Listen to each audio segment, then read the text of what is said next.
Welcome to the Craft and Business Podcast. My name's Eric, and today we are talking with David Green. He is a self-taught traditional woodcarver from New York City. We talk about how he got into the trades, from carpentry to metalwork and general construction. We talk about the challenges he's had growing his business, from pricing and finding work to marketing, visibility, and the value of collaborations. But before we get started, if you could hit that like and subscribe button, it would mean the world to me. It helps get this knowledge out to more people who need it. Thank you, and without wasting any more time, here is my interview with David Green from D. Green Woodworks. Welcome, David Green. Thank you. What is the number one thing that you would change about your business if you could go back in time? Oh, well, my woodcarving business is really still getting established. If I could go back in time, I think I would have started it earlier because I did a lot of other work in the trades first, which I don't regret, but it was, I really love wood carving, and I wish, maybe that I had apprenticed with someone, maybe in Europe or something like that when I was younger and more able to financially and stuff, Yeah. So what trades did you do before then? I believe you mentioned it in the Instagram post when we were chatting back and forth. Yeah, I did. I started out framing houses, and I did that for a year when I was 18 here in New York City. And then I went to California and did metalwork. I was a welder again for a year. Well, I actually went to college in the middle there, and I worked on farms a bit, building stuff for the farm at the college, and I traveled, and I would stay in one place for a few months and get a job. Like I built a Taco Bell in Montana, stuff like that. I did metalwork for a year. Welding and milling and grinding welds, stuff like that for gates and railings mostly. And then I went to Virginia and did timber framing for 3.5 years, for a company called Dreaming Creek Timber Frame Homes, which was great. I also worked for one in Vermont just for a summer. And then I wound up back in New York, and I got into renovating houses because I had done that as a kid on the house I grew up in, which was a great, really big Victorian house designed by Stanford White. He was a very famous New York architect. So I kind of got stuck doing the renovations for many, many years. And during that time, I was trying to get wood carving going and, walking around the city, seeing all the beautiful carved elements in stone and wood and interiors and on exterior, of buildings, and just was possessed by it. And it was mysterious. I wanted to learn, I was always looking for an outlet of some way to learn wood carving here in New York City. And, best I could come up with was books and videos and, but I did that. I did go study for a day with a guy up in Massachusetts. Demetrius Klitsos is his name. Great carver, trained in Greeks, where he was from. And, that helped a lot, but it was only one day. It's like being an apprentice for one day, but yeah, so gradually, I worked on a lot of brownstones over the years. And, these New York City row houses, like brownstones, limestones, brick townhouses, and there's carved elements in them that need to be replaced, but it's so low on people's priorities. People who buy houses and fix them up. What other trades I've done? I did a little stone carving too, but not in the trades, just sculpturally. Took some classes, but wood, metal, stone, And I was a contractor for a while too. So I've learned plumbing and electrical. Not, I wouldn't install the breakers in the box per se, but I've run electrical, and, there's everything about houses is, like I was saying, I kind of got stuck in that, paying the bills, and, gradually, I was getting here and there, I'd get to replace a missing, leaf ornament or something on a building. So I got to do a little carving, but it was just fits and spurts, few commissions over the years. And then just about 4 years ago, well, it was when COVID hit, I finished up some built-ins I was doing and got a call from a restaurant guy, Frank Prizanzano, great guy, owns a bunch of restaurants in New York. And he says, I'm opening a new spot in the West Village. I didn't know what to expect, but I went down, and at first he was thinking just a pizza place. It was kind of a small space. He's a Italian chef. So, I suggested, Frank, we could do some hand-carved moldings over here and stuff like that. He was like, yeah, okay, I want that. And, he's a maximalist too. He loves a lot of detail and ornament. And so I started carving stuff, and then he took over the bodega next door, and it became a bigger restaurant. We did a coffered ceiling with carved moldings and a big rosette in the center of every coffer. There was 28 coffers. So that was, while I was carving that stuff, I started, getting some, I'm posting on Instagram, and I started getting some interest. I got a call from somebody who, a guy up in Maine, Sten Havumaki. I'm not sure if I pronounced that right, but it's Oak and Laurel. Oak and Laurel is his business, Oak and Laurel Woodcarving or something. And he had a big job, a mansion job on 84th Street in Manhattan, right off Fifth Avenue. So it's like a mansion district, And he had gobs. I mean, there was just so much, door casing, hand-carved door casing, very, very ornate stuff. I can just ramble on. If you stop me, if you want. It's good to get the backstory. We do want to, people are interested in where you started, how you got to where you are now. It sounds like you're fairly self-taught on the carving side of things. Yeah. And with your experience being a contractor, has that been valuable for you as a carver to know the ins and outs of construction and definitely job site management and all that? How has that affected your carving work? Well, I think that, it's good to have an all around knowledge of carpentry. If you're going to do anything for a house, like if I'm carving moldings for a house, I know exactly how to install it, all that stuff. So if I just learned wood carving without my background, it would be a little, I wouldn't know for sure if when I carve, for instance, let's say it's panel molding, the mitered corner gets like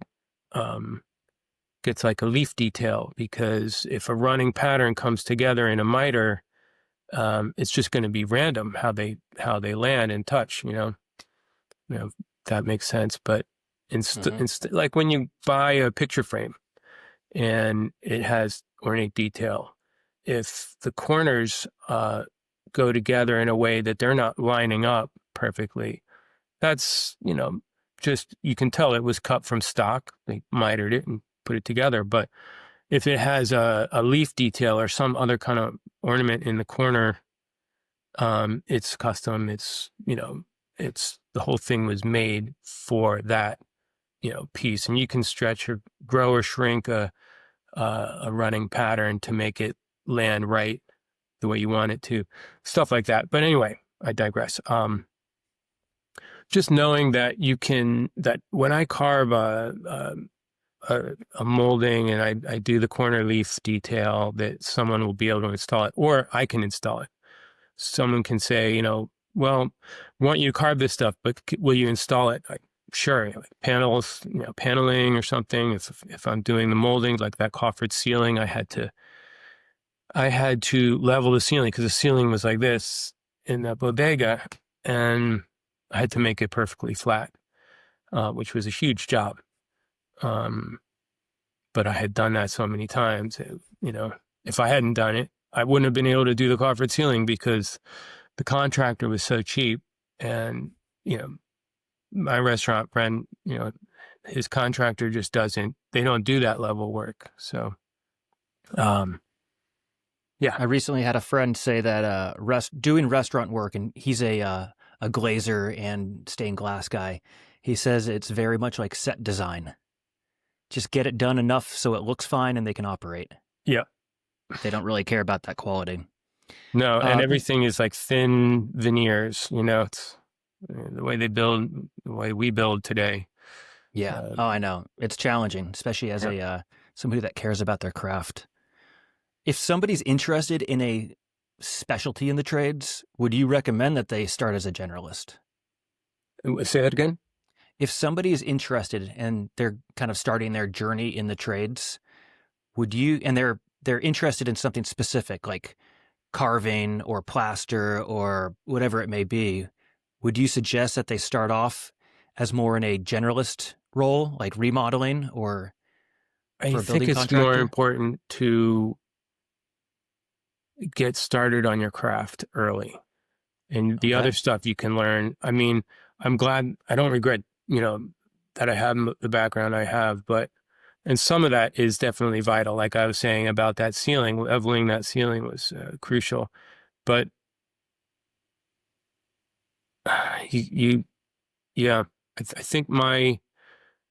if I had it to do over again, I mean, I grew up doing some stuff like that, always working on the house. My dad had us, me and him put a new roof on the house when I was 12, stuff like that. I guess if you have no background at all in the trades, it's good to do some of that stuff. But I think I would say go and apprentice, do it that way, and learn the other stuff as you go. I think that's more sensible. Okay, yeah. Get right into it. What was your first solo job? My first solo jobs? Yeah. And what sort of struggles did you encounter that you weren't expecting when you first went off on your own? I mean, still the same biggest struggle is bidding stuff high enough. You're hungry for work, and you have to try to read the client or figure out what's your bottom line, and then and it's never enough. Everything always takes longer. It's brutal. I do. Yes, I do know. I think my first job, I underbid so poorly, I made around $3 or $4 an hour. Yeah. Yeah. And I've had people come to me and say, here's an image of a bed. Like, this is one story. A woman said, here's an image of a bed. How much would you charge to make it? It was like salvage wood headboard. And I started looking around on the internet, and there it was on Crate and Barrel for $1,200. And she knows I'm here, situated in New York City. I have a shop, one of the most expensive places probably in the world to have a woodworking shop. And she thought I could do it for less than $1,200. It's, and then there's somebody asked me to build a table for them, and I gave them my price, and they offered me like half of what I was asking, which was already too low. And they said that, they would spread my name around. It's like, no, I'm sorry. Thank you, but no. That's so typical, you know. Oh, I Hard know to pay so the many bills off people, of they'll see reputation. this table. I know really like wealthy people, blah, blah, blah. I mean, that's great, but it's a pipe dream, you know. Yeah. I Yeah, would it's like hard to get, to I'm sorry. Oh no, go ahead. I would like to get, some of my own furniture, into the, lives of the rich and famous, but um, that case wasn't one that was really a real thing. Yeah. I'm Are sorry. you Go doing ahead. work for the rich and famous? What's that? Are you doing work for the rich and famous? Because your work I'm a little sure is bit. I mean, I'm worthy getting of it. since I've, so I was starting to get into a few minutes ago about how after the pandemic started, I went to work for this restaurant guy, right? And all the carving started, and then since then I've been able to do carving exclusively, except for earlier this summer it got a little slow, and I went for I think the month of July and worked for an old contractor friend of mine, which was great, very helpful. But uh, I'm starting to get more of these, big like billionaire projects, mansions and things. I'm not doing the whole mansion, obviously. Like right now, I'm doing some molding for Rockefeller Mansion in Sleepy Hollow, New York, where I'm just matching some moldings in a library in the mansion for another room, the smaller room where they're building a bar. And so I'm carving moldings for the back bar, the panel molding, I'm copying the rope molding for shelf edging, and I'm going to do bead and reed molding for the bar itself. And so it's not a huge job, but it's nice. And, but I, I'd really like to make, my own designs, furniture, um, that is very ornate and comfortable and, beautiful, and figure out what I need to make a good living selling, making my furniture, and see if I can get the prices I need for it. Um, it's very hard to take the time to build something that's not paying the bills immediately. So that's a struggle. Yeah, I've been having a similar conversation with a few people that I've been chatting with online, where they want to develop their own products, their own style, their own spec work, Mm. but it's that balance of bringing in the bills. Yeah. What have you been doing to get your name out there and grow it into I these mean, different higher communities? it's, I haven't found any way to advertise apart from Instagram. So I do the Instagram advertising, I boost my reels, um, and I've gotten quite a bit of work from Instagram, from that method. Yeah, it's hard. I don't know. I'm I not a noticed that. social media person. Like I never had Facebook and all that stuff. It's kind of a funny story how I got into making these videos on Instagram. Um, Basically, when I was working on the restaurant, before Frank took over the bodega, it was just this small pizza place, and I was just carving some egg and dart moldings and things for a crown molding detail and stuff. And I was working on it in my shop. And so Frank hadn't seen any progress in a couple weeks. So I get a text and he's like, "Boss, give me an update. I'm getting antsy." And I said, I'm almost done carving this molding. I got a little more to do. I welcome a studio visit. Come on out to Brooklyn. And he said, "I'll send my content shooter over." And I was like, I had to Google that. I didn't know what a content shooter was. So this guy comes over, a young guy with a beautiful camera, and he shot some really nice videos for Frank's Instagram, because Frank loves he needs to constantly be bringing up the hype in every project he's working on and stuff like that. And it works great for him. And these videos, though, didn't quite capture it the way I thought would be good to do, and he slowed stuff down. I thought it'd be better sped up. So I started making my own videos, and that was how I could show Frank the progress, and he would repost my videos on his Instagram. And it was just a great symbiotic, thing for both of our businesses.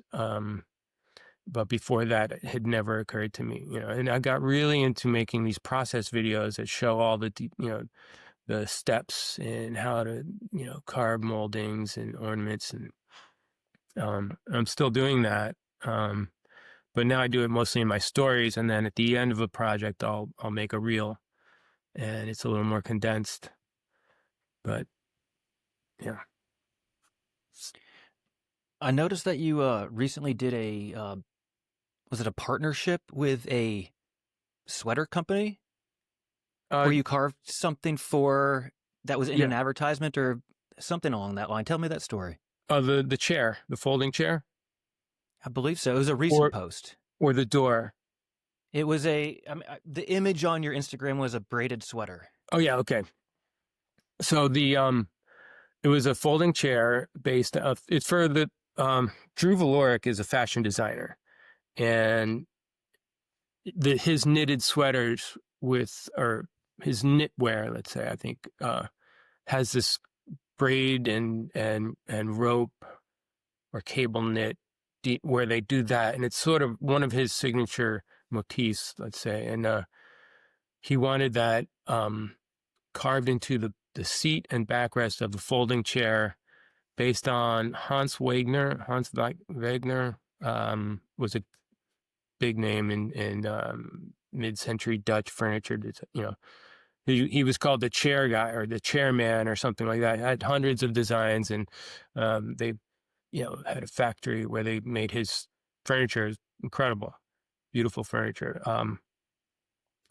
So he wanted me to make a chair based on that design with his motif carved into it out of white oak, and his line of furniture is all natural fibers. It's really incredible stuff. I mean, it's, woven, strands woven from like the pithy part of orange peel, the white part, or Wow. coconut husk fibers that are woven, and he, knit. It's all hand knit here in New York. He has a line of shoes. He has, there's a pleather, fake leather that's made from mushroom. It's incredible, incredibly strong.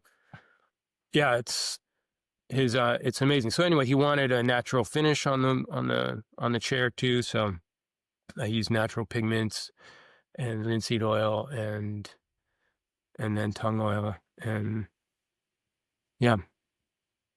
So that was a great project. That chair is actually for sale. Not that particular one, but if someone wanted one or a group of them, a bunch of them, I'm ready to go.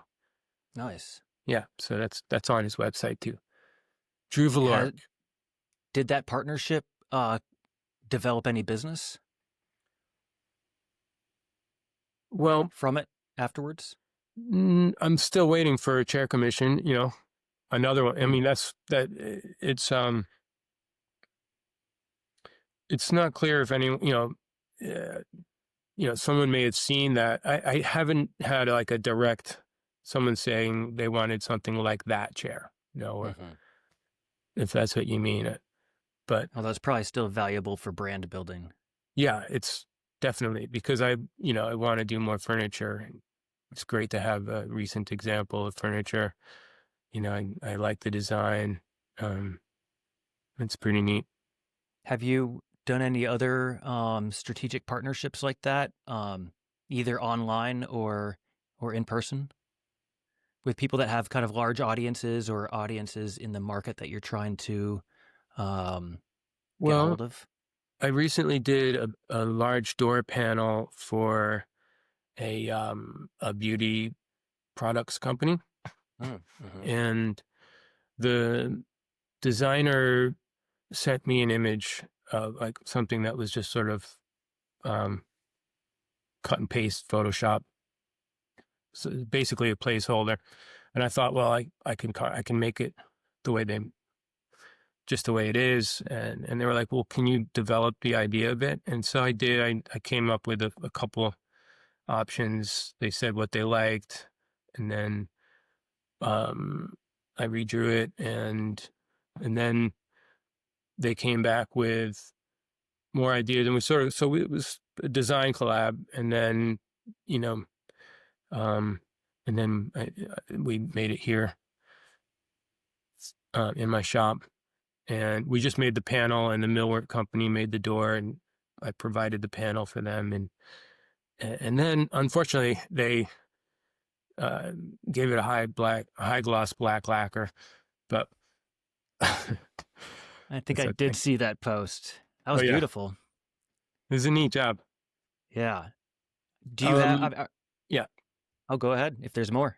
no, I mean that's like a lot of jobs, like the jobs with Frank. It's a design collaboration, or you know, sometimes he would just say, this is what I'm after. You know, make some sketches, and then we would have a design meeting, and he would show up ready to Instagram our meeting. I mean, you know, we didn't have the meeting was actually going straight to Instagram.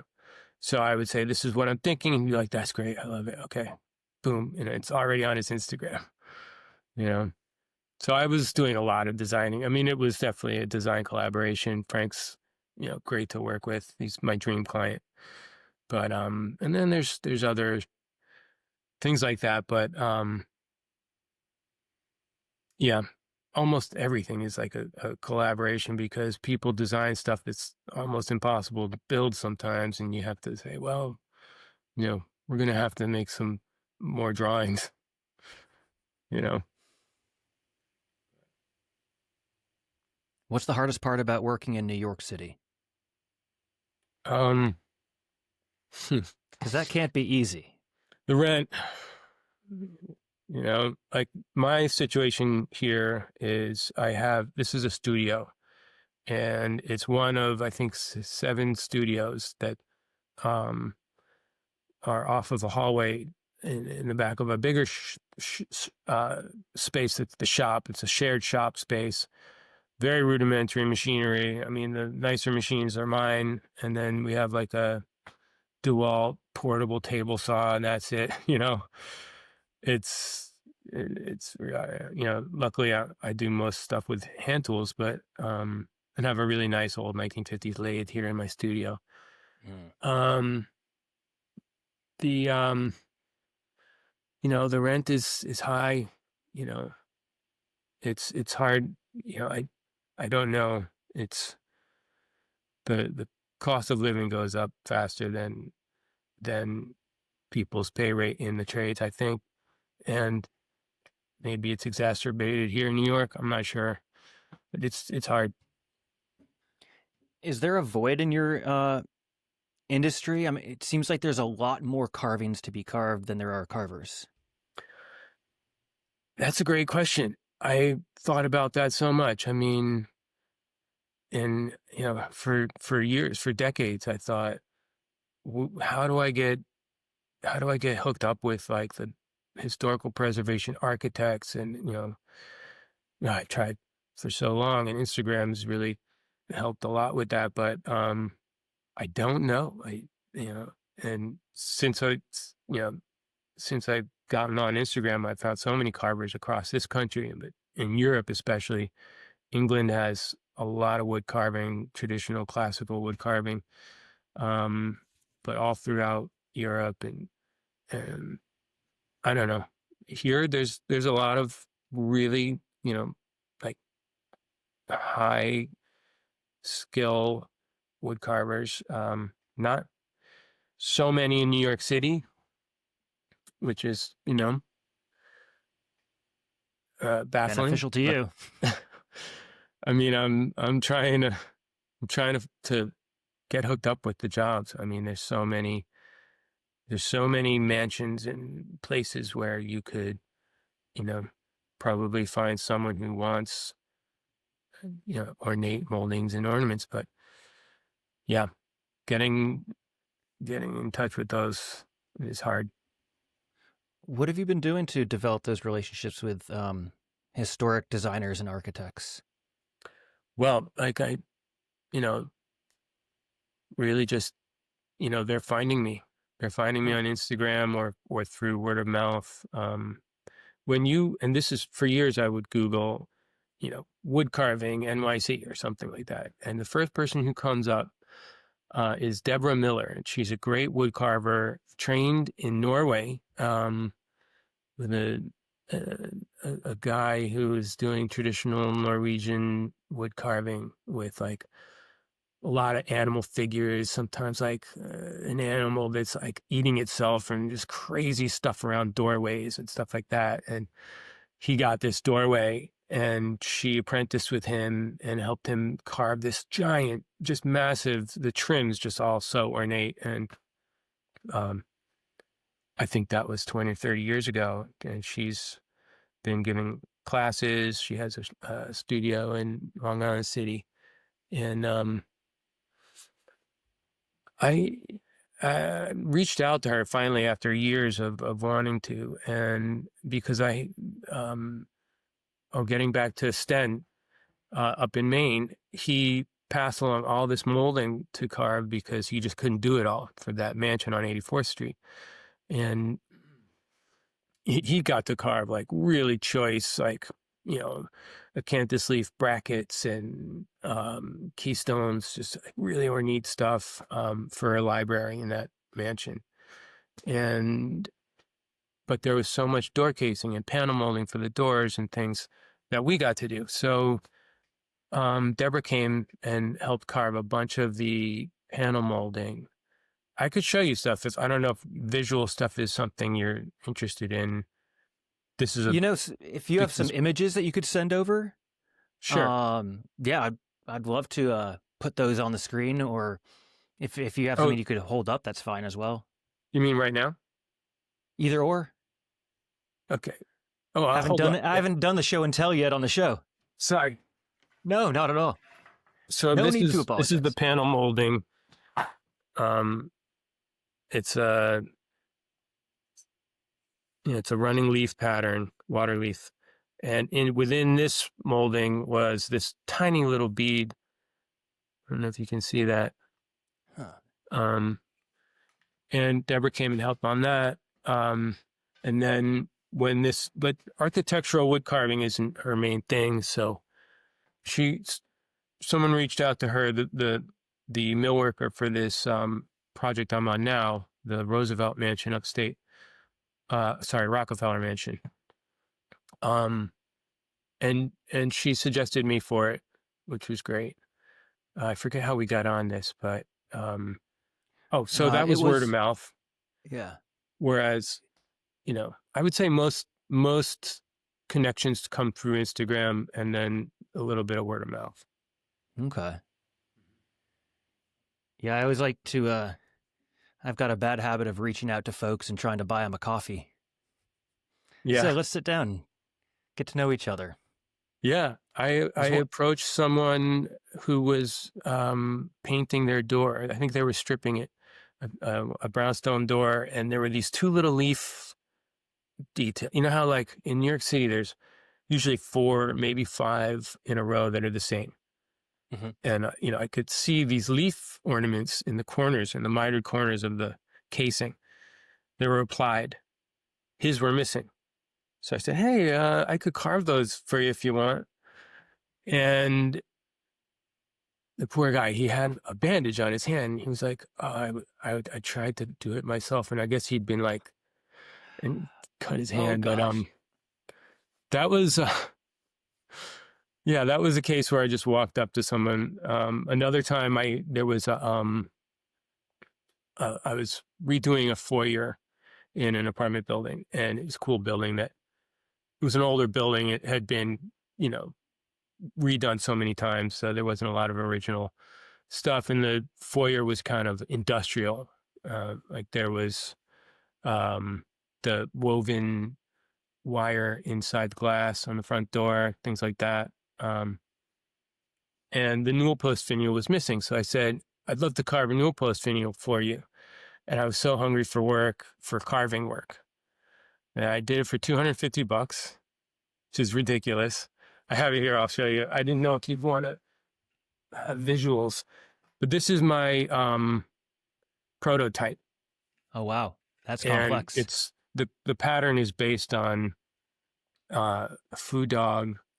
Food dogs are these part lion, part dog creatures that protect a temple, I think from ancient Chinese. It's an ancient Chinese architectural, thing. The male has its paw on a ball that looks like this, and I saw it in front of a Chinese restaurant in Brooklyn Heights, and took a picture of it. Wanted to carve it for years, so I suggested, "How about this?" The one I carved for him, it's all one piece, so this doesn't come out, and it's gilded with copper and patinaed. So that was like one of my early commissions that I actually, suggested, instead of someone coming to me, I came to them. Yeah. Like you neat. buy a cup of coffee for somebody and say, how about a deck or whatever? What would you say? Yeah. Well, I guess it depends on what you're selling, but you have, developed relationships with architects and other builders. And Right. Sometimes it's sending emails, just saying, hey, this is what I'm doing, just trying to expand my network and Right. develop some connections. Yeah. I've emailed, architects. This is many years ago, looking for carving work and never heard back. It's, that's just, I don't know. I don't know what to say. Yeah. I wonder if part of that is being in New York City, where being down here in the South, where, people are considered to be extra friendly. Yeah. Versus New York, where people are known to be less open. At least that's what you hear, in I society and mean, culture. it's, you just have to ask them a question and they open right up. But until then, it's, Yeah. Yeah. Different story. What's the worst advice you've ever gotten in business? That's a hard one. Or the best? I'm sure there's plenty of bad advice I've gotten. Yeah, I don't know. One thing that pops in my mind, there was a plumber I was working with who said I should go around, put my card in the mail slot of every house in the neighborhood, and I don't think that's not how you get carving work. For a while, I thought, there's a publication called Brownstoner for this area, because there's so many brownstones. And so there's a lot of advice and things, networking and articles about renovating brownstones that people advertise there. And for a while I thought I would do that. And it's a little cost prohibitive. I think it's like $1,200 plus you have to be pretty, in my eyes, pretty computer savvy to get your photos and all your ad in the right digital format or blah, blah, blah. I don't know how to do all that. And it was just it's never been quite doable. Like I don't have the $1,200 to spend on that right now. And luckily, I've realized that's not where I'm going to get work. It's not through Brownstone or magazine or whatever, because it's not the brownstones. It's the mansions. It's the, the people who are obsessed with detail and really want it. And, brownstones have a lot of detail, and usually it's getting ripped out, unfortunately. I could see how a high-end market that you're targeting, and requires, you require that market for your type of work. You're not going to get that by dropping cards into somebody's mailbox, although that may work well for a home repair service, Yeah, but not for that upper level. right. I Yeah, I think could. it would be great to be able to work for all different, I don't want to just work for uber rich people, but Hmm. I kind of have to pay the bills, Yeah. but I hope to someday be able to, carve the rafters for a cabin in the woods or something, like whether it's for me or anyone, I don't know, jobs that aren't, you know, so high end and so a little bit morally uh, um, yeah, unmatched. Hmm. Hmm. Yeah. Do you do any teaching? Yes. You do. I'm interested in doing more. Back to that first big job with Frank that boosted my carving business. Um, I was, when I started posting um, the carving of the small moldings when it was just a pizza place, I got an email from a woman named Christy Hutz, asking me if I took apprenticeships or apprentices. And, and I've gotten a few others too. But so I taught her how to wood carve, and before long she was carving moldings. For when we started on the coffered ceiling, she was able to do one of those, and that was her first paid carving gig. And that was pretty soon after she started. I mean, she picked it up super fast. And she was with me for like 2 years. We did another restaurant for Frank, which had a lot of more detail and just really incredible stuff, which isn't open yet, unfortunately. And that one's in Chelsea. They're trying to, they weren't able to finish it, the ductwork, because the building owner wanted more money, so they went to court, blah, blah, blah. I hear that they're going to be able to open this fall, though, so that would be good. The Christy just moved to Maine, so she's gone, but I'm sure we'll work together again, at least remotely, or share the work. But I've taught a couple other folks just here in my studio. We usually start with a rosette, or two, and then move on to like moldings and I'm thinking about getting more set up to teach. This is just people coming in on their free time, but having actual classes. If I can get that together. Problem with teaching is you have to have enough tools for everybody. And if everyone's doing the same project, you have to have the same set of tools for however many students there are. What's the most basic set that you need to get started?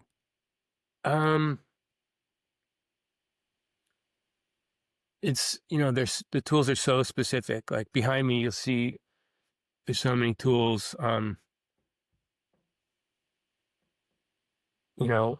The first set I got, I think, was 10 or 12 tools. And I did a lot with it. You can do a lot with that. When we were working on the second restaurant, I hired a Ukrainian carver named Vlad, who,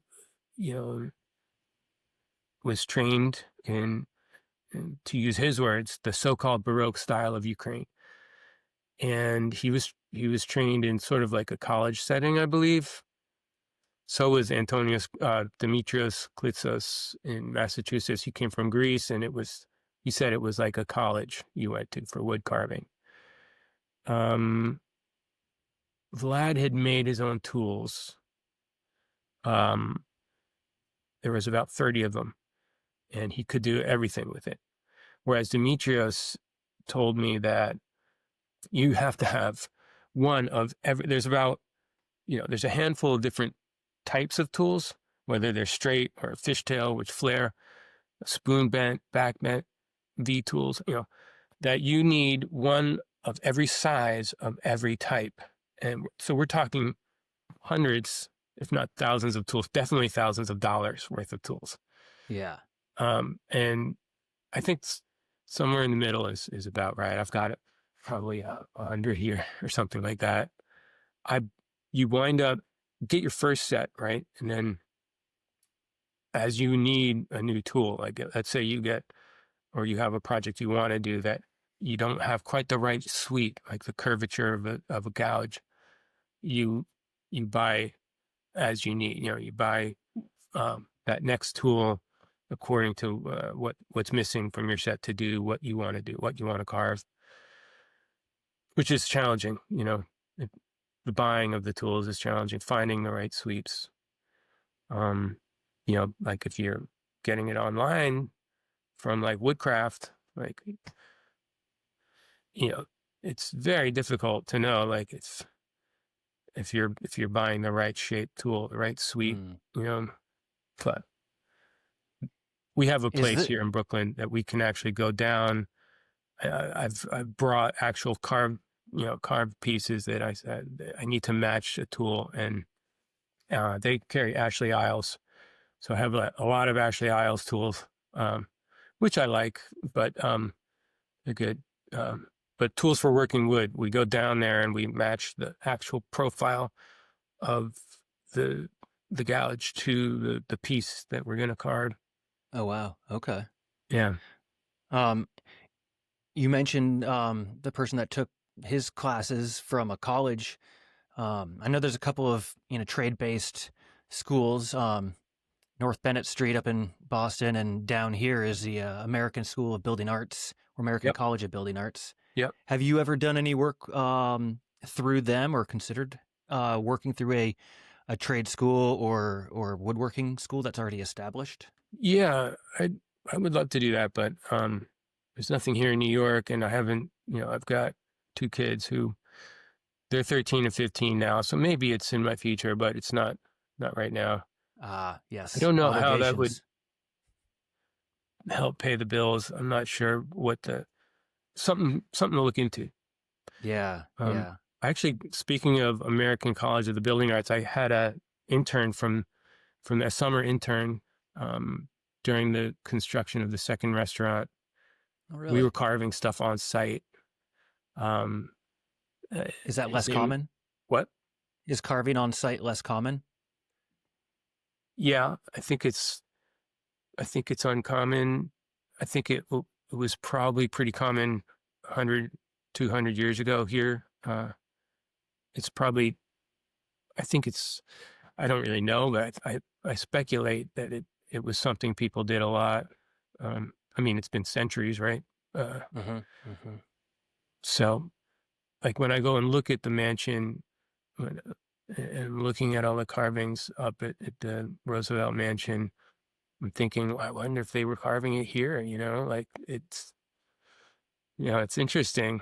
A lot of stuff is really rough too. I did a job, actually, this grape leaf grill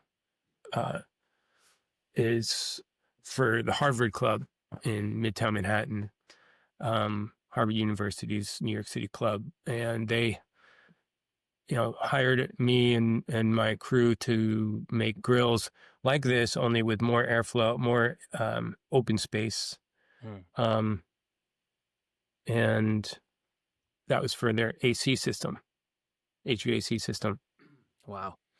And when I was there, there's like this beautiful fireplace mantle, and back, the whole front of the fireplace is carved so beautifully, and it's stunning. And you go up close and you look, and the tool marks are all there.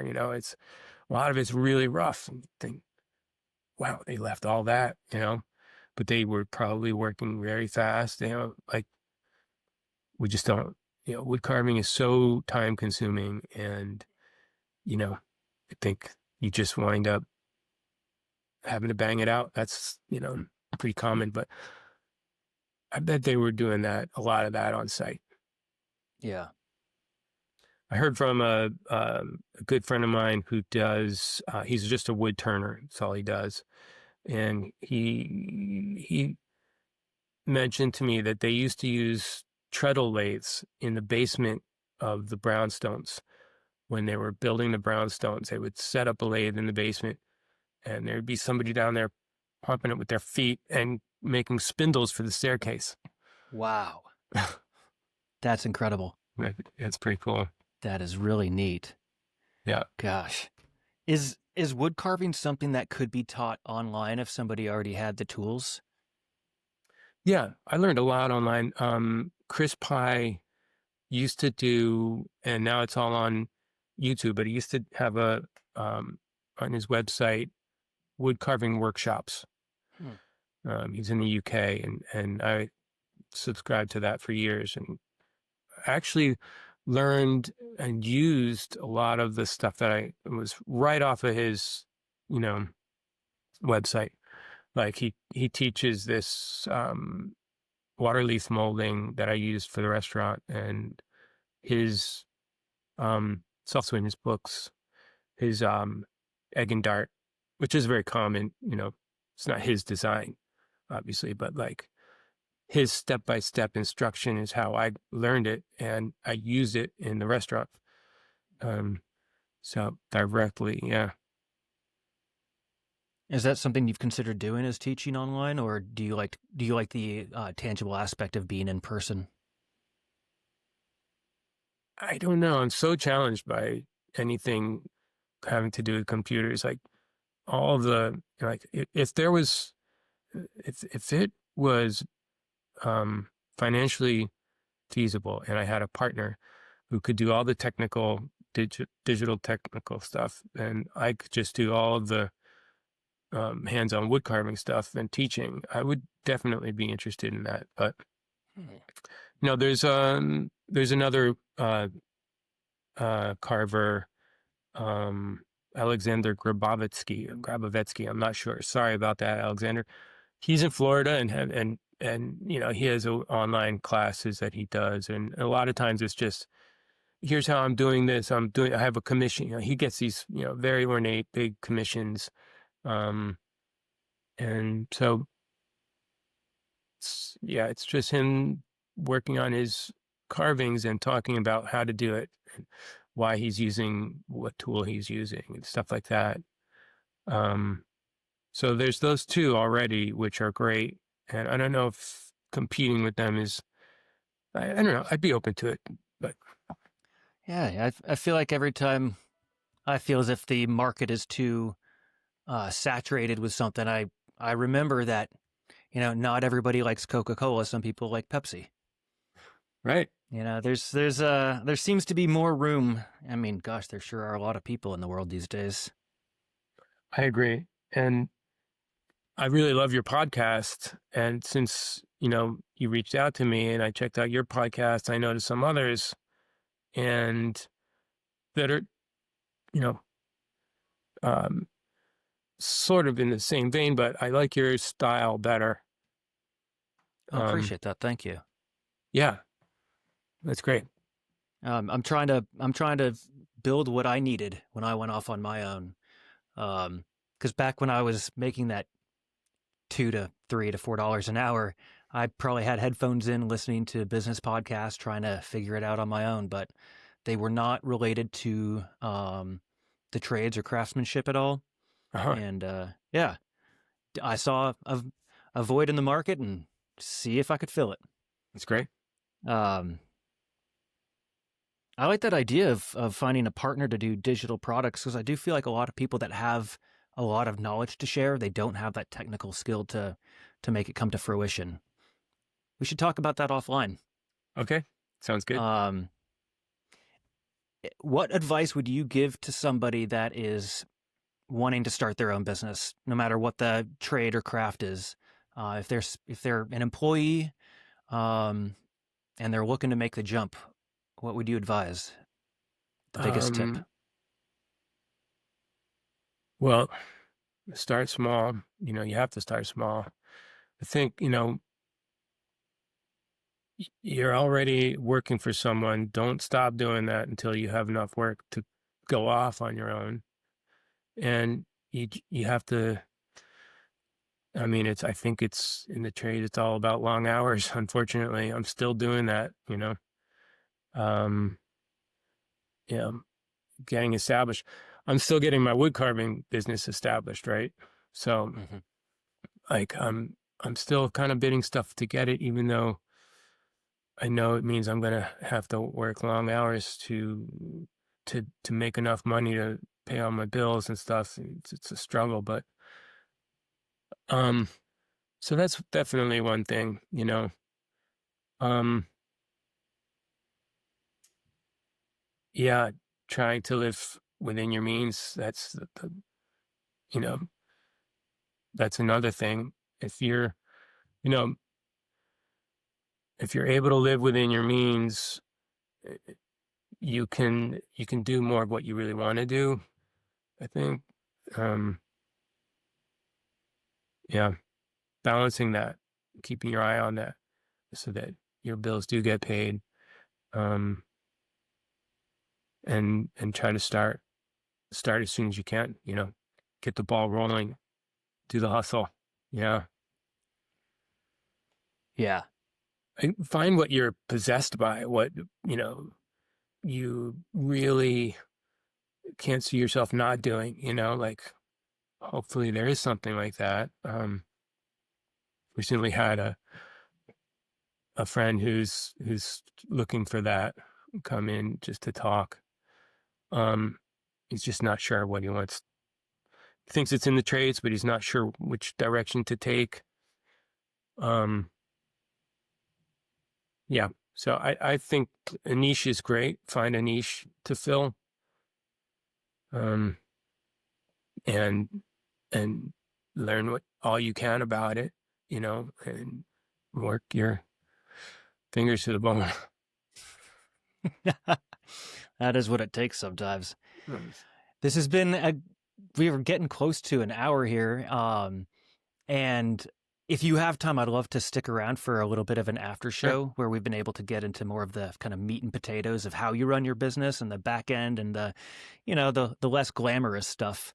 Um, Yeah. but before we sign off and head over to that, uh, what is your definition of craftsmanship? I knew that was coming. Um, I think it's definitely has to do with working with your hands, or has to do with creating something. And um, you know, I knew you would ask that because I've been watching your podcast, or listening to it, and watching it. So I'm thinking about craftsmanship, and at least as it pertains to a lot of the trades, you know, back when there were guilds, or in Europe there still is guilds, and you start as an apprentice, and then you become a journeyman, and then eventually you become a master craftsman if you reach that level. And um, I think that that's a system, right? But the um, in my view, a craftsman is someone who is driven to do the best work they possibly can. And they're not doing it because, they want to or they're getting paid to. A lot of times they're not getting paid to do the best level of quality. They're getting paid to do something less, usually, at least in the renovating stuff. People don't want to pay for top-notch, highest quality, because it's so time-consuming or whatever, you know what I'm saying. I work for contractors who would say, it's really beautiful, but, I didn't bid it high enough for you to do that kind of stuff, that level of quality. Anyway, Yeah.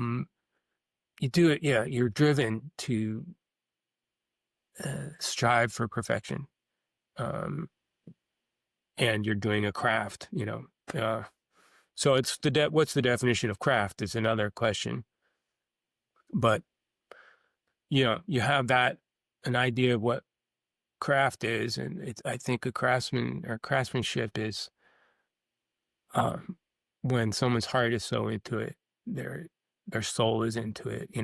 You're just driven to do great work, and yeah, sort of my idea about craftsmanship.